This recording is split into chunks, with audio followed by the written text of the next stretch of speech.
disbelief that something as heinous as that can happen right in front of their doorstep.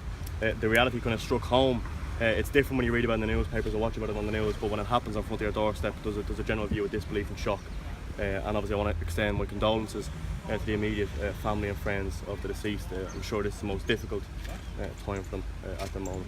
And particularly for it happened to happen so near a school and all the children passing it then on their way to school this morning. Yeah, and this estate is an estate that would have a lot of young families living here, so I can imagine how difficult it is for the families having to try explain to the young children on the way to school this morning that such a thing has happened right on their doorstep. So it's very regrettable that such a thing happens, and while a lot of the developments by the guards in terms of their combating of organised crime has been heralded over the last weeks and months, it just shows that we have much more to do in terms of bringing an end to the violence in the streets of Dublin, particularly very good working class areas like Clondalkin that doesn't need this type of action and behaviour in the community. Have local people been very frightened by this incident? People reporting hearing the gunshots here last night. There was a lot of people who've claimed to hear shots. Now, again, I don't know. I wasn't in the Clondalkin area last night, so I'm only going by what people were saying.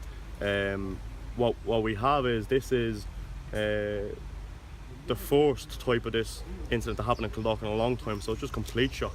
This is something that we're not used to, and when it happens, there's just complete disbelief amongst people. I was chatting to a father there who had his son, and he said he took his son, he was playing just on the road where the shooting occurred in 20 minutes before the event happened. I mean, is it only a matter of time before somebody innocent gets hit in one of these shootings? Well, look, I don't think we can ever kind of anticipate what's going to happen. None of us would be able to anticipate that such an incident would occur last night, but you know, it just goes to show you the type of individual that we're up against when you have young kids out playing in the street, and luckily all kids, from what I'm hearing, were off the road at that point, and I didn't see many people around, but we can't anticipate what's going to happen, but hopefully we never see such an incident occurring.